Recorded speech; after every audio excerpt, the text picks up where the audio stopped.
అందరికీ నమస్కారం. నేను మీ లక్ష్మి.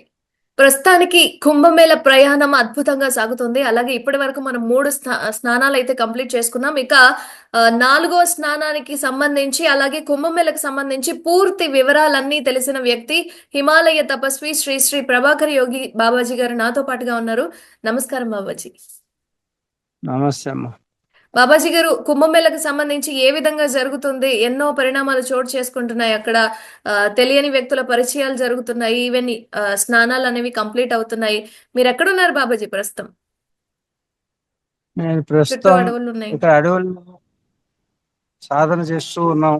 ఉమ్, ప్రయాగరాజ్కి దగ్గరలో ఉమ్, మధ్యప్రదేశ్ అడవుల్లో ఉన్నాం. ఈ మధ్యప్రదేశ్ అడవుల నుంచి 29వ తారీఖు మౌని అమావాస్య రోజు మాకు మరొక సాయి స్నానం ఉంటుంది. ఉమ్. ఆ సాయి స్నానానికి బయలుదేరుతున్నాం. త్వరలో అంటే సాయంత్రానికి మేము కుంభమేళ ప్రదేశంలో ఉంటాం. ఉమ్. ఇంకా అంటే కుంభమేళ విశేషాలు ఏంటి బాబాజీ? ఎలా జరుగుతున్నాయి ఏంటి అనేది?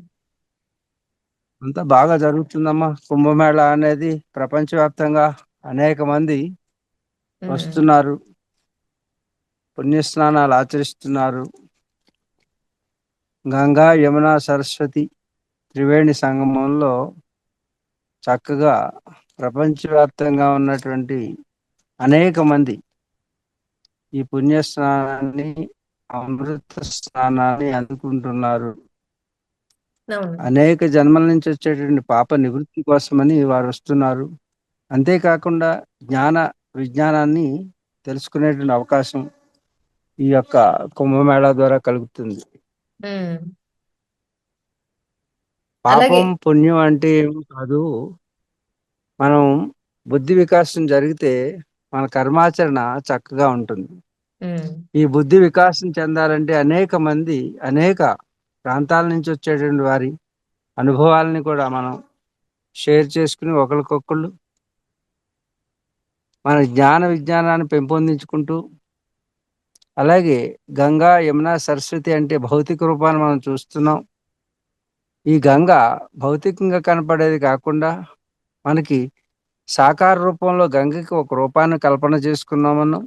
ఉమ్, ఆ కల్పనని ఊహించుకుంటూ మన తల్లి గంగమ్మ తల్లి అని, ఆవిడని చేరినటువంటి ప్రతి ఒక్కరికి కూడా పవిత్రతని పుణ్యాన్ని ఆపాదిస్తుంది, అందిస్తుంది. అంతేకాకుండా కార్యసాధకుడైనటువంటి వాడికి తన యొక్క కార్యం ఏమిటి, జీవన ఈ యొక్క జీవితానికి పరమావధి ఏమిటి అనేది ఈ కుంభమేళ స్నానం ఆచరించినప్పుడు వారికి ఎరుక కలుగుతుంది. ఉమ్. అంచేత ప్రతి ఒక్కరూ కూడా వారికి నిర్దేశించినటువంటి పని ఏదో తెలియక జీవితంలో సతమతం అవుతూ ఉంటారు. అలాంటి వారికి జీవన యాత్ర ఎలా సాగించాలి, ఈ యొక్క లౌకిక పాత్రని ఎలా నిర్వర్తించాలి అనేటువంటి విషయాన్ని మనకి ఈ యొక్క పవిత్ర సంగమ స్నానంలో స్నానం ఆచరించినప్పుడు మనకి నిర్దేశించబడుతుంది. ఎందుచేతంటే ఇక్కడ ఎంతో మంది మహాత్ములు ఈ పుణ్యస్నానం ఆచరిస్తారు. అవును. దేవలోకం నుంచి గంధర్వులు వస్తారని, యక్ష కిన్నెర కింపురుషాదులు వస్తారని, అలాగే అనేక మంది అదృశ్య రూపంలో ఇక్కడ ప్రకటితం అవుతారని అనేక మంది పుణ్యాత్ములు, మహాత్ములు అందరూ కలిసి ఇక్కడికి ఈ కుంభమేళాకి వచ్చి పవిత్ర స్నానం ఆచరిస్తూ ఉంటారని, వారి యొక్క దివ్యమైనటువంటి శక్తిని ఇక్కడికి వచ్చి ఈ త్రివేణి సంగమంలో వచ్చే స్నానం ఆచరించేటువంటి ప్రతి ఒక్కరికి అందుతుందని, అలాగే దేవతలందరూ ఆశీర్వదిస్తారని ఇక్కడ ఉన్నటువంటి మహాత్ములు తెలియజేస్తూ ఉంటారు. కాబట్టి జీవితంలో ఒక్కసారే వచ్చేటటువంటి ఈ మహాకుంభమేళ అందరూ అంటున్నారు 144 సంవత్సరాలకు ఒకసారి వచ్చేటటువంటి 12 144 సంవత్సరాలకు ఒకసారి వచ్చేటటువంటి ఈ మహత్తరమైనటువంటి ఈ యొక్క కుంభమేళాని ప్రతి ఒక్కరూ సద్వినియోగం చేసుకోవాలని అందరూ రావాలనుకుంటున్నారు. ఉమ్. కానీ నాకు కూడా మీకు అన్ని స్టూడియోల నుంచి బాబాజీ మేము వస్తాము అన్నారు. ఉమ్, సరే రండి అన్నారు. ఏదో కారణం చేత వాళ్ళకి కూడా టికెట్లు దొరకవు, సరైనటువంటి అవగాహన లేకో పాపం కొందరు వచ్చారు, చాలా మంది రాలేకపోయారు. అవును. ఇది కోటీశ్వరులు, డబ్బు ఉన్నది, లేకపోతే బలగం ఉంది, బలం ఉంది అంటే దైవ కార్యాలు చేయలేము మనం. నా దగ్గర ఏమీ లేదు, అయినప్పటికీ ఈ అన్ని కార్యాలు జరిపించబడుతున్నాయి. పరమేశ్వర అనుగ్రహం ఉండాలంటాను. అందుకే ఉమ్, పరమేశ్వర అనుగ్రహం లేనిదే, ఆయన పిలుపు లేనిదే మనం ఇలాంటి మహత్తరమైన బృహత్తరమైనటువంటి కార్యాలు చేయలేం. చూడండి, అవును. నాతో పాటు చిన్నప్పటి నుంచి డ్రైవింగ్ చేసేటటువంటి మా ప్రసాద్ ఉన్నాడు. ఎంత అదృష్టవంతుడో! నా అవును. తోడబుట్టిన తమ్ముడికి లేనటువంటి అవకాశం ఆ ప్రసాద్కి వచ్చింది. అలాగే మా డాక్టర్ శ్రీని నాకు కూడా ఉన్నాడు. కానీ డబ్బు ఉంటే అవ్వవు ఇవన్నీ కూడా. బలం ఉంటే అవ్వదు, బలగం ఉంటే అవ్వదు. కోటీశ్వరులు సైతం కూడా ఈ పుణ్యస్నానం ఆచరించడానికి పరితపిస్తున్నారు. కానీ చాలా మంది నాకు ఫోన్లు చేస్తున్నారు, రాలేకపోతున్నాం, ఏదో ఉమ్, ఒకటి ఆటంకం కలుగుతుంది. నీకు ఒక మంచి ఉదాహరణ చెప్తాను. నిన్నే చెప్పండి బాబాజీ. నా దగ్గరికి వద్దామని ఎవరో డబ్బున్న ఒక అబ్బాయి తన స్నేహితుడికి తనకి కలిపి ఫ్లైట్ టికెట్లు తీశారు. ఉమ్, 35 వేలతోటి, 70,000తో. ఉమ్, అతను హైదరాబాద్ లో అలా వెళ్తూ ఉంటే యాక్సిడెంట్ అయింది. అతను హాస్పిటల్లో ఉన్నాడు. వాళ్ళ ఫ్రెండ్ రాబోతున్నాడు. ఆ టికెట్ వేస్ట్ అయిపోయింది.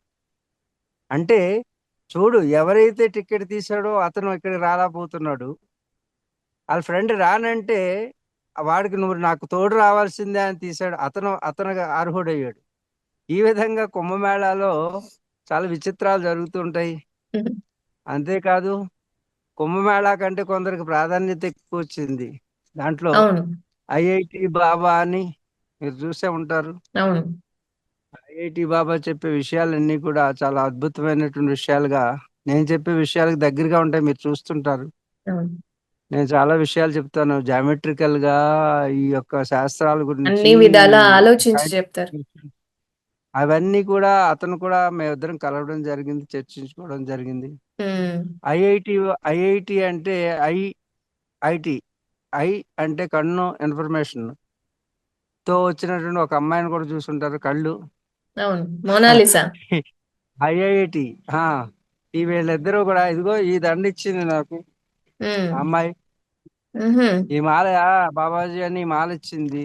ఉమ్, వీళ్ళిద్దరితోటి కూడా తెలియకుండానే ముందుగానే మీకు అంటే స్టార్టింగ్ లోనే మేము కలవడం జరిగింది. వీళ్ళిద్దరు ఉమ్. కాకుండా కుంభమేళాని, ఆ విషయాలను ఎక్కువగా ప్రచారం చేస్తున్నారు. అవి కాకుండా అవును. కుంభమేళా యొక్క విశిష్టతని గురించి బాగా ప్రచారం చేయండి. మన తెలుగు వారందరూ కూడా 2 రాష్ట్రాల నుంచి కూడా వచ్చి ప్రపంచవ్యాప్తంగా ఎంతో మంది వస్తున్నారు, సన్యాస దీక్ష తీసుకుంటున్నారు. అనేక అవును. మంది నా ఈ నిజంగానే జీవితం అంటే గురూజీ. ఏమిటో తెలుసు. అవును. 1,00,000 మంది సన్యాస దీక్ష తీసుకున్నారు ఈ మధ్యన. ఉమ్, అందరూ కూడా హైలీ ఎడ్యుకేటెడ్. అలాగే ఫారినర్స్ కూడా వస్తున్నారమ్మా. ఉమ్, మన వాళ్ళు ఇంటి ఇల్లు అంటే ఏమిటి, కుంభమేళ అంటే ఏమిటో తెలుసుకుని ఇక్కడికి వచ్చిన తర్వాత అనేక మంది యొక్క పుణ్యపురుషుల యొక్క ఆశీర్వాద బలం చేత అనుకున్నటువంటివన్నీ కూడా అనుకున్నట్టు జరుగుతాయి. ఆ మనలో అంతరాత్మ యొక్క జాగృతి జరుగుతుంది.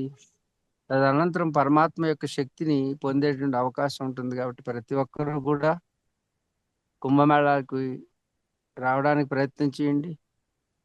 ఇంకా శివరాత్రి వరకు కూడా కుంభమేళా జరుగుతుంది. ఉమ్, ప్రతి ఒక్కరూ ఈ అవకాశాన్ని సద్వినియోగం చేసుకుని ఉమ్, ఆ యొక్క పరమాత్ముడు యొక్క ఆశీర్వాదం, గంగా యమున సరస్వతీ దేవుల యొక్క పుణ్య ఫలాన్ని ఇచ్చేటటువంటి వారి ముగ్గురిని శరణవేడి, ఇక్కడ ఉన్నటువంటి సాధు సంతుల యొక్క, మహాపురుషుల యొక్క, నాగా సాధువుల యొక్క ఆశీర్వాద బలాన్ని పొంది ఉమ్. లౌకిక జీవన విధానంలో చక్కటి ప్రతిఫలాన్ని పొందుతూ ఆధ్యాత్మిక ఉన్నతిని పొందాలని ఆశిస్తూ అలాగే ఉమ్, బాబాజీ, అంటే రీసెంట్ గా హీరోయిన్ మమతా కులకర్ణి గారు సన్యాసం తీసుకున్నారు. అండ్ ఆమె సన్యాసం తీసుకున్న దాని మీద చాలా మంది కామెంట్స్ చేస్తున్నారు. నువ్వు అంతకు ముందు ఏం చేశావు ఏంటి అన్నది మాకు తెలుసు అంటే అంటే తప్పులు ఏవి చేసినా లేకపోతే ఎలాంటి పనులు చేసినా సరే సన్యాసం అనేది తీసుకోకూడదంటారా? ఎందుకు ఆ విధంగా కమెంట్స్ చేస్తున్నారు ఆమె మీద? ఆ, అంటే రెండు వైపులా ఉంటాయేమో, మంచి చెడు ఉంటుంది. హ్మ్. రాత్రి పగలు ఎంత సహజమో ప్రతి విషయంలోనూ, ప్రతి మనిషిలోనూ, ప్రతి ప్రాంతంలోనూ, ప్రతి జాతిలోనూ కూడా మంచి చెడులు ఉంటాయమ్మా. దాంట్లో మంచిని తీసుకుంటే మంచిగా ఉంటుంది, చెడు తీసుకుంటే చెడుగా ఉంటుంది. హ్మ్. చెడిపోయిన వాళ్ళు అందరూ మంచి వాళ్ళు కాకూడదని లేదే. అవును కదా! కాకపోతే కొన్ని అఖాడాల యొక్క వివాదం జరుగుతుంది. ఎందుకంటే ఇన్ని సంవత్సరాలు ముందుగా సాధన చేసిన వాళ్ళకి మహామండలేశ్వరి ఇస్తారు. హ్మ్. ఆమె ఏం సాధన చేసింది అని ప్రశ్న వేస్తున్నారు. హ్మ్. అందుచేత వాళ్ళు అడిగే దాంట్లో అది వాళ్ళకి సంబంధించినటువంటి రూల్స్ కి కొంచెం ఎగనెస్ట్ గా ఉందని వాళ్ళ యొక్క ఆవేదన. ఆరోపణ. హ్మ్. ఆ ఎవరైనా సాధనలో ఎవరైనా రావచ్చు. గతంలో పూర్తిగా నేను చెప్పాను కదా, వ్యభిచారం చేసి చెడిపోయిన వాళ్ళు బాగుపడడానికి వీలు లేదా? హ్మ్. బాగుపడొచ్చు. ఆధ్యాత్మికతకి ఎవరైనా రావచ్చు. ఆధ్యాత్మికత అనేది అక్కడి నుంచి వారు ఆధ్యాత్మిక చింతనతోటి ఎంతో ఉన్నతమైనటువంటి స్థానాలకు వెళ్ళేటువంటి అవకాశం ఉంది. అందుకే మంచి చెడులు అనేవి ఉంటాయి. చెడు చేశానని తెలుసుకుని పరివర్తన చెంది ప్రవర్తనలో మార్పు వస్తే భగవంతుని చేరడానికి ఎవరైనా అర్హులేనమ్మా. హ్మ్. కాబట్టి మమతా కులకర్ణి కావచ్చు, ఇతర దేశాల నుంచి ఎంతమందో వస్తున్నారు. అవును. వారందరూ కూడా ఈ యొక్క కుంభమేళాల్లో భాగస్వాములై ఆ పవిత్రతను అనుభవిస్తున్నారు. అందరికీ ఆ పరమేశ్వరుడు, ఆ భోలే బాబా ఆశీర్వాదం ఉంటుంది. అలాగే ప్రయాగరాజ్ యొక్క ఆ పుణ్యఫలం అంతా కూడా అందరూ అందుకుంటారు. మీరందరూ కూడా వచ్చి అవకాశం ఉంటే ఈ పుణ్యస్నానం జీవితంలో ఒక్కసారి వస్తుంది మహాకుంభమేళ.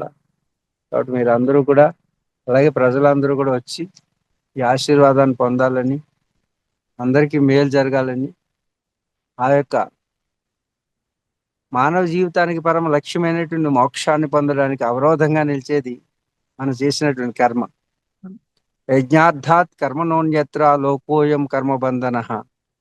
ప్రతి పని యజ్ఞంలా సాగించిన నాడు మన కర్మ బంధమై బంధించదు. కాబట్టి మనం చేసే పనులన్నీ కూడా తెలుసుకుని చేయండి, మంచి కోసం చేయండి. ఈ లోకం అంతా సుఖించడానికి, శాంతించడానికి మన పని ఉండాలే కానీ మన స్వార్థపూరితమైనప్పుడు అది లోక వినాశనానికి దారితీస్తుంది. పరమ లక్ష్యమైనటువంటి మోక్షానికి అవరోధమైన ఇస్తుంది. మీరు ప్రయాగరాజ రావాలంటే ఏదో అవరోధం వస్తుంది. అవును. ఇంచేత మన కర్మ ఫలితం. కాబట్టి ఈ కర్మ ఫలితాన్ని నుంచి మీరు అందరూ కూడా బయటపడి కుంభమేళాకి అందరూ కూడా రండి, భయపడకండి. అక్కడ ఎన్ని వందల మంది వచ్చినా మీ ప్రయత్నం మీరు చేయండి. భగవంతుడి అనుగ్రహం ఉంటే మీ అందరికీ కావలసిన వస్తే ఆయనే చూసుకుంటాడు. చీమకి దోమకి బ్రతికేటువంటి అవకాశం ఇచ్చాడు, అవును. మరి మనకెందుకు ఇవ్వడు?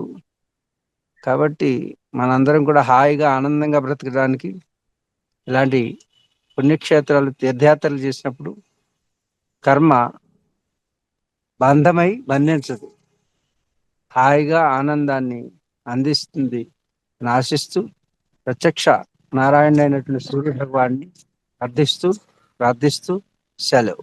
శుభం. ధన్యవాదాలు బాబాజీ. చాలా విలువైన అంశాన్ని మాతో పంచుకున్నారు.